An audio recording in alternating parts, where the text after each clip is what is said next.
Hello friends, good afternoon friends. இன்றைக்கு எங்கள் வீட்டில் ஆஃப்டர்நூன் லன்ச் என்னென்னா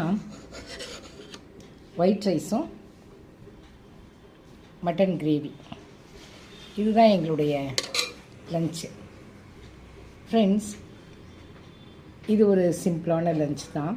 இது உங்களுக்கு பிடிச்சதுன்னா லைக் பண்ணுங்கள், ஷேர் பண்ணுங்கள், சப்ஸ்கிரைப் பண்ணுங்கள் அண்ட் கமெண்ட் பண்ணுங்கள். ஃப்ரெண்ட்ஸ், என்னுடைய சப்ஸ்கிரைபர்ஸ் அண்ட் மை ஃபேமிலி எல்லோரும் நல்லா இருக்கணும்னு நான் ஆண்டவர்கிட்ட வேண்டிக்கிறேன். ஃப்ரெண்ட்ஸ், எல்லோரும் சந்தோஷமாக இருங்க. இன்றைக்கி சண்டே தான். எல்லோரும் சந்தோஷமாக இருந்து நீங்கள் நல்லா ஜாலியாக இருங்க.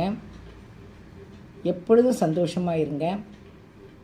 என்னுடைய சப்ஸ்கிரைபர்ஸ் அண்ட் மை ஃபேமிலி எல்லோரும் நல்லா இருக்கணும்னு நான் ஆண்டவர்கிட்ட வேண்டிக்கிறேன். Thank you friends.